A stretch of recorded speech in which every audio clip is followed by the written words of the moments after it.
Coming up, why the Denver Nuggets are still ahead of the Rockets and why the Rockets have to play catch up. Why we trust Jamal Murray, and why are we playing the Kings again? This is Locked On Nuggets.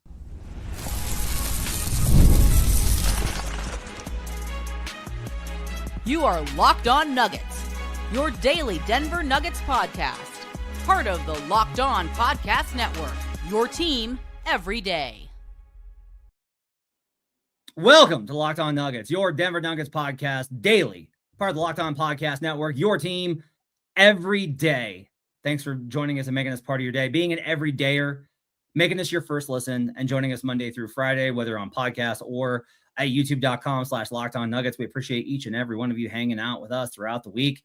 And we know how much you love your Nuggets, and we try to provide the best content we can for you on this, the number one sports podcast network. Appreciate you guys joining us, being an everydayer, both just joining us every day and signing up to be an everydayer at the show in the Supercast link that you can find in every episode description. Today's show is Swipe and Gripe. Appreciate you guys being with us. My name is Matt Moore. I've been covering the Nuggets for 14 seasons as a credentialed reporter. I write the Denver Dig. I write Hardwood Paroxysm. I write for Fansided. I write for Action Network. His name is Swipa.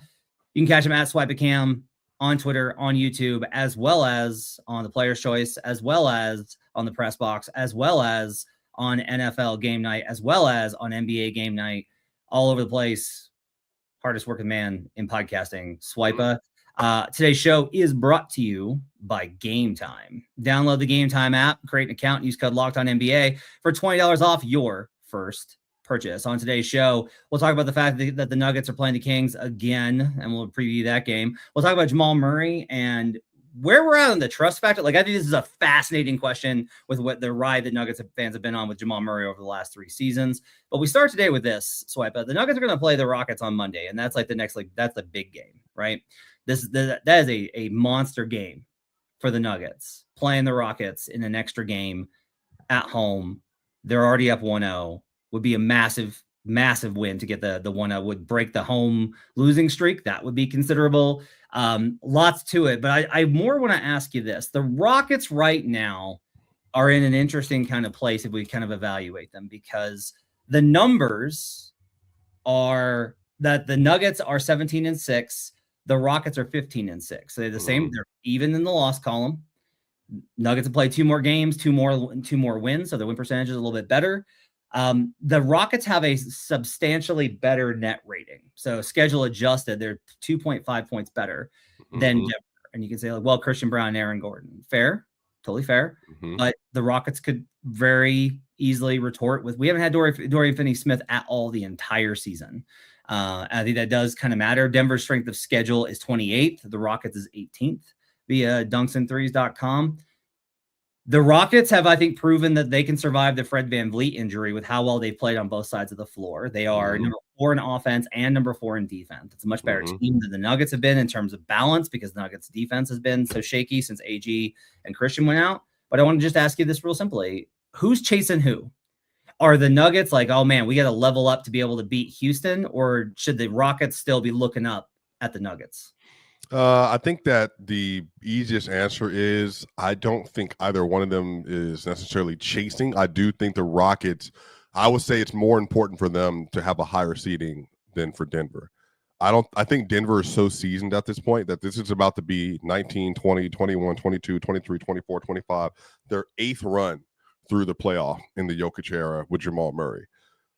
They've just been here so often. They've been the 1 seed. They've been the 2 seed. They've been the 4 seed. They've been the 6 seed. They've just seen it all. And I think at this juncture, they're just kind of trying to figure out how to get through this part of the season, you know, with injuries to 2 starters that they've had. They brought Spencer Jones in, who's a 2-way player. He's played through, 24 games so far of the 50 that he's allowed. Christian Brown's been out as well. They obviously are integrating new players into the lineup.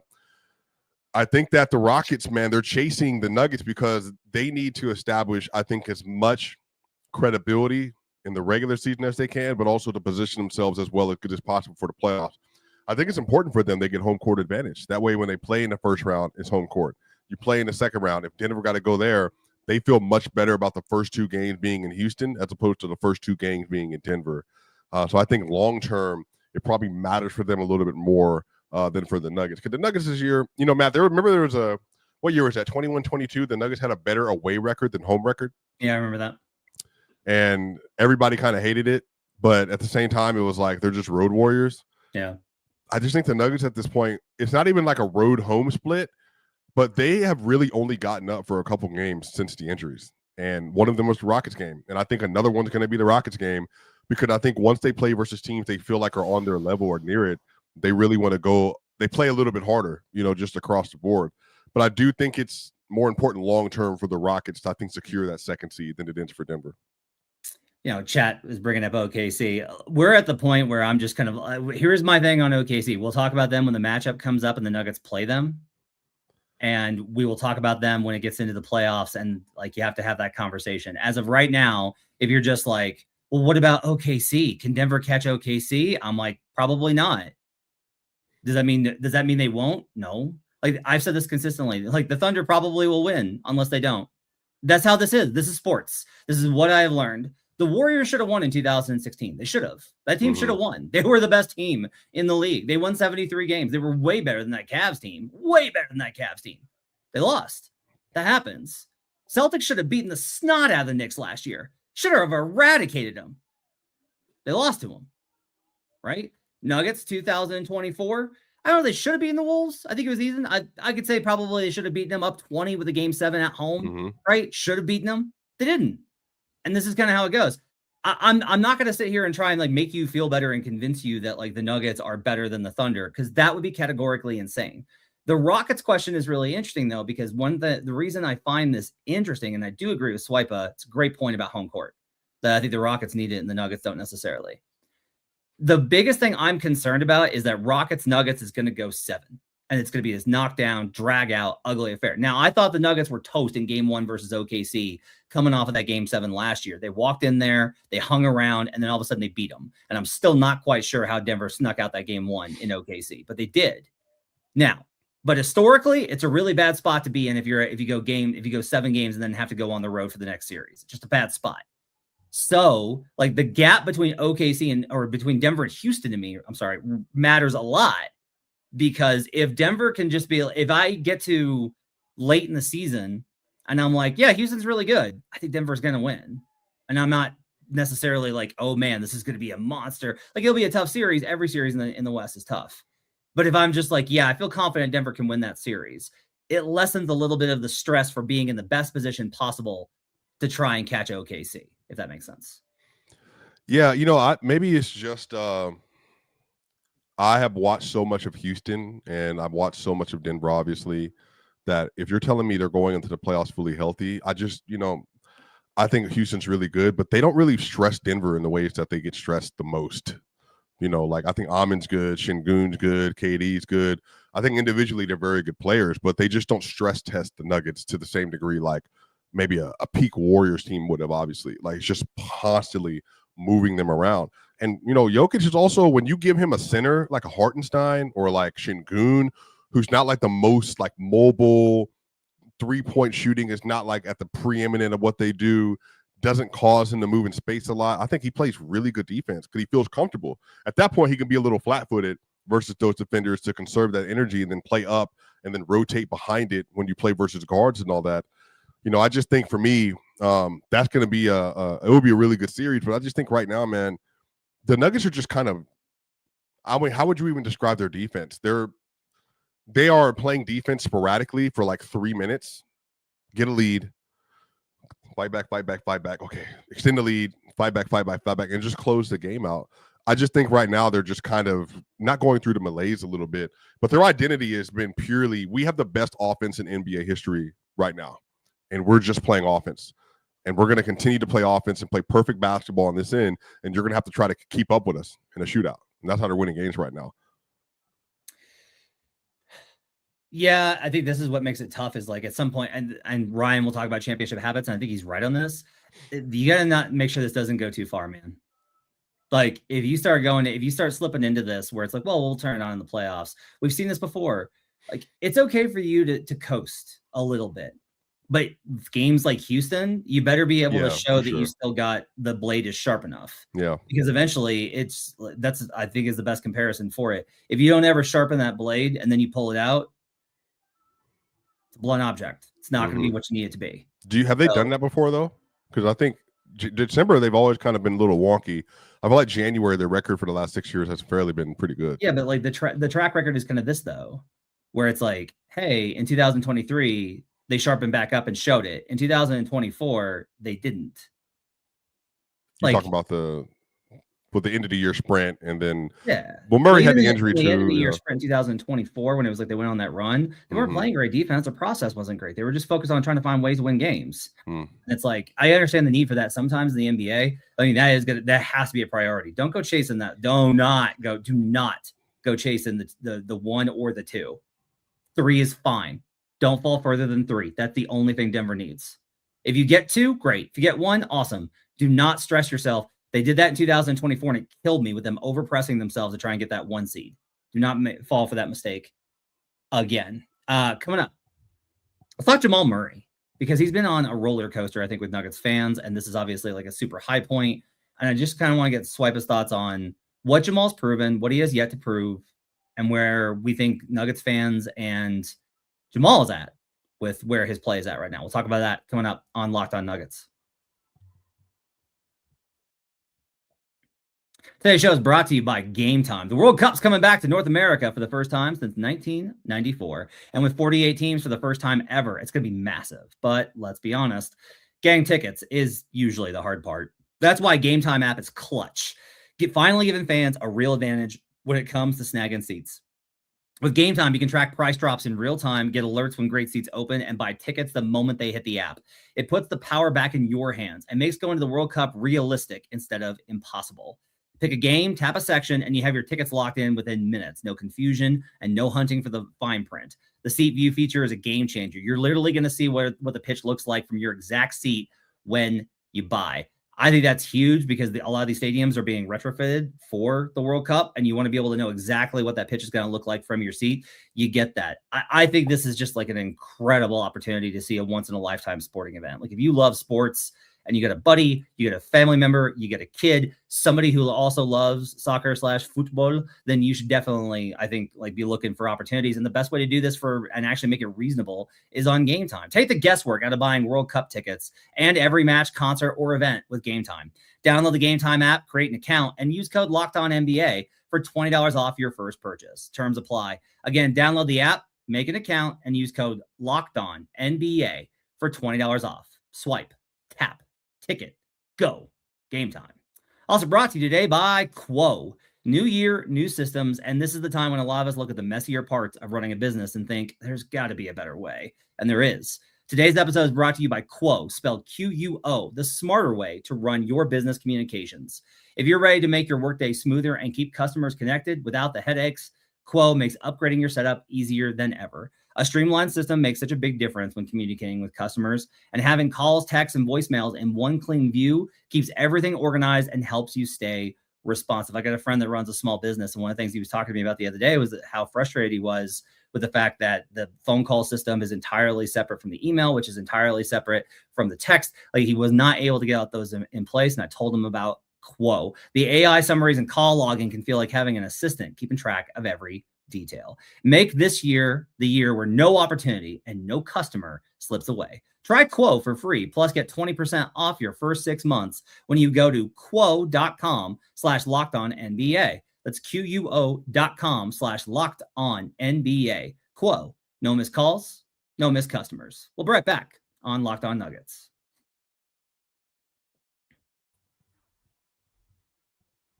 Back here on Locked On Nuggets. Thanks for joining us and making us part of your day. Appreciate you guys being with us here on a Thursday. Make sure to tune into the show tomorrow for Boom and Gloom with Swipa. We'll also do a post-game show tonight after the Nuggets take on the Sacramento Kings again. And we'll have you set for the weekend as well on No Jinx on Sunday night. All right, Swipa. So Jamal Murray having a heck of a season. You've talked a lot about it. We've talked about the All-Star stuff. You started using the term All-NBA, which I think it's completely reasonable to mention it. Fringe is good. That's a good term. if certain individuals did not pass the 65 game threshold, I think Jamal's looks like a really good candidate there. Coming out the title, he was revered. Had such an amazing playoff run, validated the playoff Murray thing. Everything looked awesome. Goes into 23-24, has a fine season.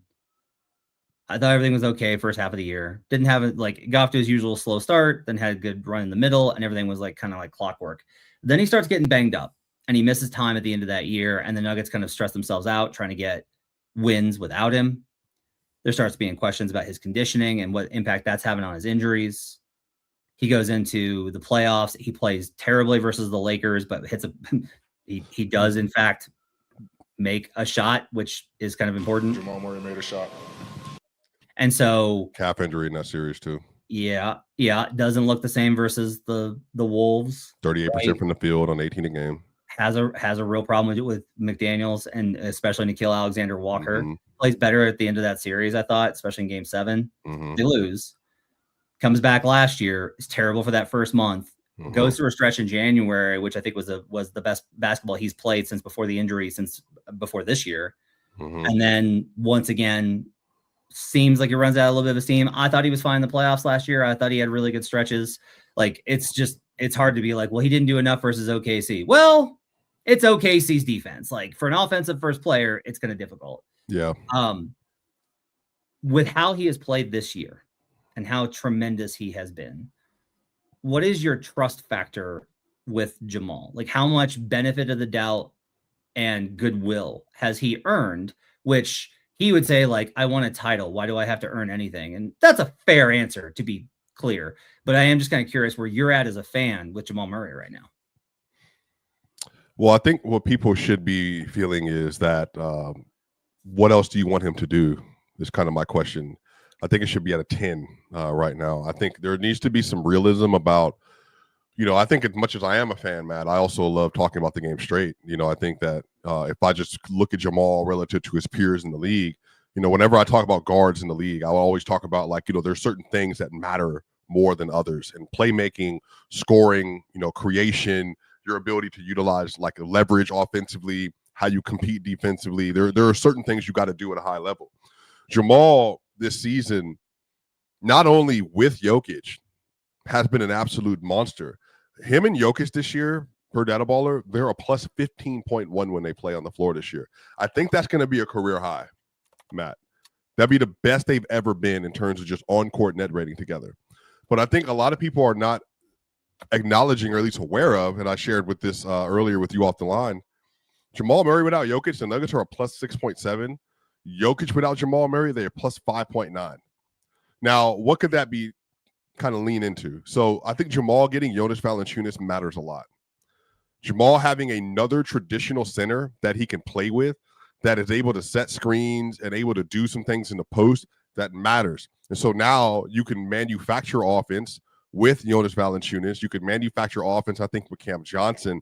There are things that they do together on the floor that just make it so that there's an actual identity. The Nuggets' identity this year without Jokic is Jamal Murray. And the Nuggets' identity with Jokic, it's also Jamal Murray. I think we've moved into another stage where Jamal has become kind of Jokic is the anchor, but Jamal is like the tip of the spear for this team in a way that he hasn't been in previous seasons. And just from a raw number standpoint, you all, again, 25, 7 assists and 4.5 rebounds, shooting 51, 45, 90 splits. If this was any other player in the league and they were a number one option or they played for the Knicks, you would look at those numbers and say, man, I wish the Nuggets had a guard like that. Jamal's 6'4". He's playing competitive defense this year. His isolation numbers are stupendous. His pull-up numbers are stupendous. His pick and roll numbers are stupendous. Matt, I don't know how many guards are better playmakers than Jamal Murray this year. Like legitimately better playmakers that are creating more advantages for his team. And the fact that you're able to get these kind of performances from Jamal where he's able to do what he did versus the Atlanta Hawks, do what he did versus the Golden State Warriors to start the season off, versus the Houston Rockets. Like, he's just been special this year, man. Like, the last 15 games since the Miami Heat game when he went 1 of 8 from 3, he's at 26, 8 assists, 4 rebounds, shooting 53-50 from the field. So he's getting better. And I think the team is getting more and more confident with it. And so much so, Jokic is kind of like, go ahead. Whole first half, whole first quarter, go ahead. All I got to do is chill, set screens, pass the ball. Cool. I'll finish the game out. Like, he's at another level. I think Nuggets fans, this is literally Ryan. And for Ryan, who is big on him for talking about for the last 4 years. Remember, Ryan was always talking about, man, he can be an all-star. He can get to this level. He can do these things. He's been talking about this version of Jamal since he really started, like, writing in 2016. Like, Matt, we're getting, like, the finalized version of what we were hoping to get out of that Kentucky guard taking 7th overall, Matt. And for me, man, like, I just think that this should be the year he gets every flower that's been owed to him from the NBA and from Nuggets fans because of what he's done. There's like a lot of really interesting numbers when we start breaking down the lineup combos where it's like Jamal with Cam Johnson without Jokic is better than Jokic with Cam Johnson without Jamal.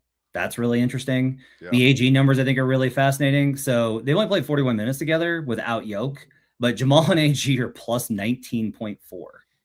In net rating with a 113 offensive rating and a 94 defensive rating. That probably doesn't hold, but like, that's really interesting to me. Yeah. Which is not to say that like nobody's saying like Jokic isn't as good. Nobody's saying that. He's playing against the toughest minutes in the toughest situations with a lot of the chaos. But I just think it's like really imperative to note, maybe the big takeaway from this is that Jamal's individual performance, not only as a scorer, but as a playmaker, and not as either one, but as both, in the efficiency department, has meant that he is more of a floor raiser than he has ever been. Great point. That Jokic, like Jamal is a ceiling raiser for Jokic, but in previous seasons, Jamal was never a floor raiser for the non-Jokic minutes. And that was always a problem. It's why I was always like, maybe they just need to handcuff him, man. Like, just get the best you can out of the Jamal minutes and figure out something else with the bench. Which isn't to say that like Jamal was bad with the bench. It's just like, you're not getting the results you want. You're still losing these numbers. Like, you're still losing these minutes. But now with how Jamal's playing, he's improving those minutes. Those minutes are good. Yeah. And that to me is like really, really important to kind of look at and recognize like the work that he's done. The shooting is going to come and go. And he would say, like, I'll miss shots. Some nights I'll make shots. Some nights I'll miss shots, right? But to me, it's that he's such a complete player now, offensively. Like, he is just a complete player. I loved his defensive effort this year. I think his effort night to night defensively, has been really high. But that to me is kind of the thing, is I think he's the best. I think he's been a floor raiser a lot more than any previous season. Yeah, I think that matters. And I think the fact that this team is, Adelman especially, and this feels like too, Matt, it kind of started turning with Adelman the last 3 games of the year, that he wanted to prioritize, like, how do we utilize Jamal, especially like his creation ability a little bit more. And we're kind of seeing a trend, man, like in the playoffs too, Matt, I don't know if you remember the numbers. The Nuggets were better with Jamal on the floor without Jokic in the playoffs too. So it's not just like, this is like a continuation thing now. And maybe that's lineups. Jokic maybe doesn't have the best like non-Jamal lineup. They don't have another guard that can self-create and dribble and pass. So maybe that's what a lot of it is. But I think if you ask me why the Nuggets are going to be so good for the rest of the season, if Jamal and Valanciunas and Jamal and like Cam Johnson or Jamal and Bruce Brown or Jamal and whoever, they're finding like they have another team, like a whole other identity outside of Jokic on the roster all of a sudden. That's just not something they've had in previous years. Coming up, the Nuggets play the Kings again. I don't know why, but they do. We'll talk about it and preview the game coming up on Locked On Nuggets.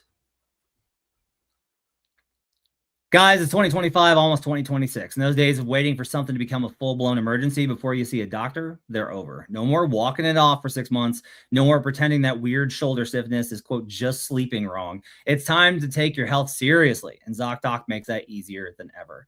Staying healthy is more than hitting the gym or eating right. It's about actually getting things checked out when something feels off. Using Zocdoc makes scheduling easier. Search for in-network doctors and book right in the app. Real appointment times are listed, including same-day visits. No more back-and-forth phone calls or waiting weeks to be seen. Super helpful for routine checkups and those little issues you've been meaning to get checked out. My wife had like an ankle injury. Like she slipped on a stair and it was like bothering her a lot. And she went ahead and went in and had it looked at. And guess what? Like she injured like a ligament, like in her leg, like in her ankle. She had a problem down there in her ankle. And so they got her some PT and she's doing much better with it. You can use it to schedule appointments quickly when you don't want to wait weeks. And the app is quick, clean, and honestly removes all the stress of finding the right doctor. Stop putting off your doctor's appointments and get the care you need. Go to Zocdoc.com/LockedOnNBA to find and instantly book a top-rated doctor today. That's ZocDoc.com/LockedOnNBA. Zocdoc.com/LockedOnNBA. We'll be right back on Locked On Nuggets.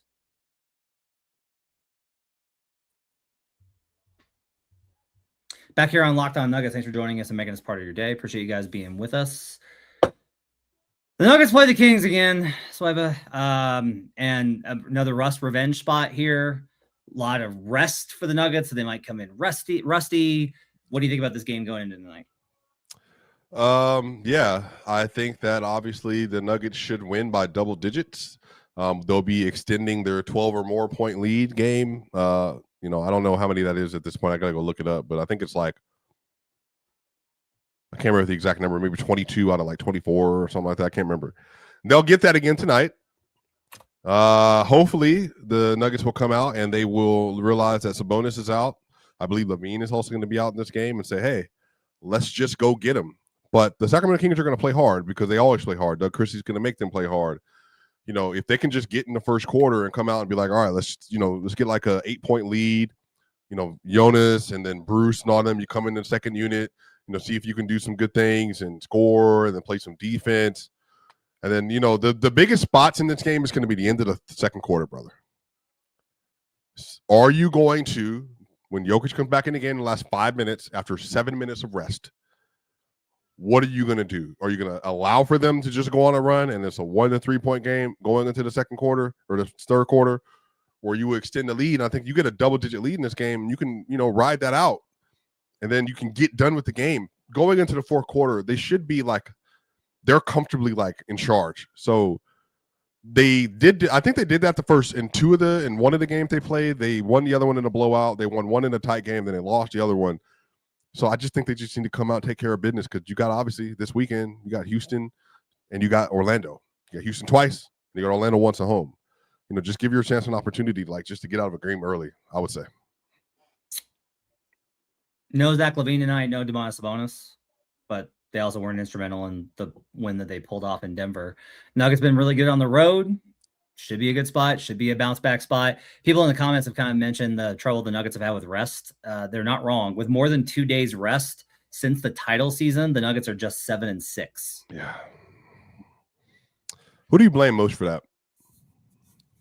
Ooh, I don't want to blame anybody for it. That's not what I want to do.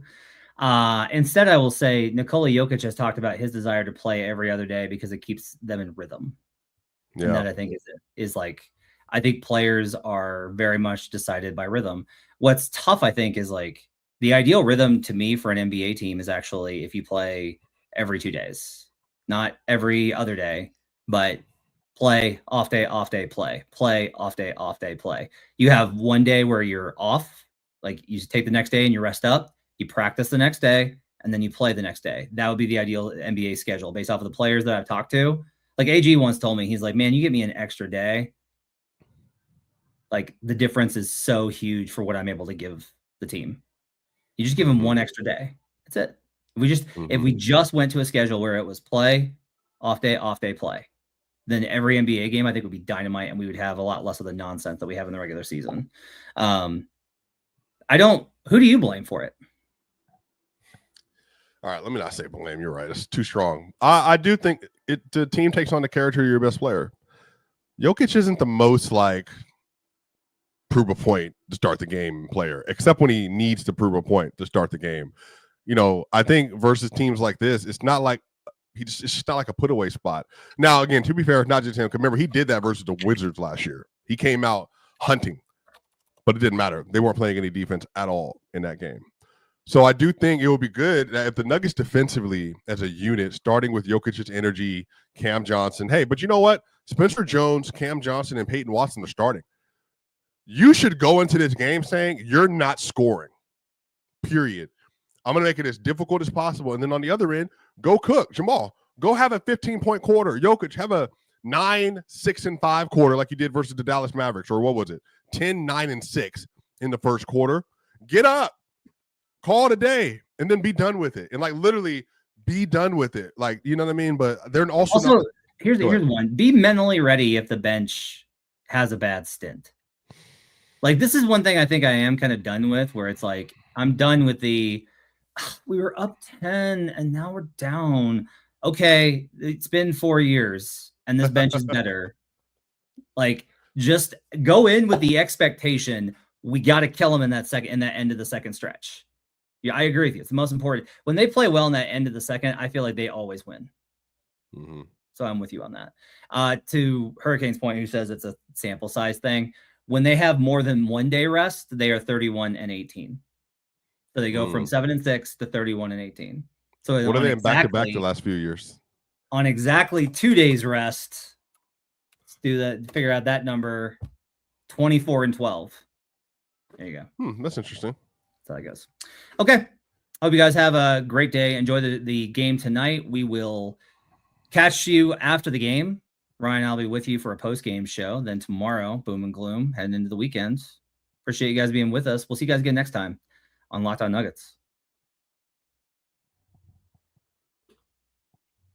Can never find that button.